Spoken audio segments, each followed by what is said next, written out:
Miss Rita, কোথায় যাচ্ছ তুমি এই মডার্ন ড্রেস পরে? এসব ড্রেস পরা যাবে না। মানুষ তোমার শরীর পুরোটাই দেখে ফেলতেছে। তুমি একজন সরকারি চাকরিজীবীর বউ, তোমাকে এমনটা মানায় না। হ্যাঁ, অবশ্যই আমি একজন সরকারি চাকরিজীবীর ওয়াইফ, কিন্তু আমার আপনাকে একদমই পছন্দ হয়নি বিয়ের দিন থেকে আজ পর্যন্ত।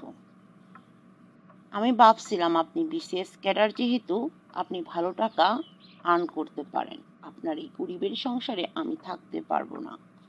আপনি ঘুষও খান না, আপনি এত সৎ ব্যক্তি, তাহলে আপনি আমার ডিমান্ড কিভাবে পূরণ করবেন? আমার ক্লাব আছে, পার্টি আছে, ওইসবে যেই পরিমাণ খরচ, আমার এক একটা ড্রেস যে পরিমাণ দামি, ওইসব আপনার দ্বারা হবে না। তাই আমি সিদ্ধান্ত নিছি যে আমি আমার বয়ফ্রেন্ডের সাথে চলে যাব। হ্যাঁ, মানছি আমার একটু বয়স তোমার থেকে বেশি, মাথায় আমার চুলও নেই, টাক পড়েছি। তার জন্য তুমি এখন আমার সংসার ছেড়ে চলে যাবে? কি করে ভাবছো এটা?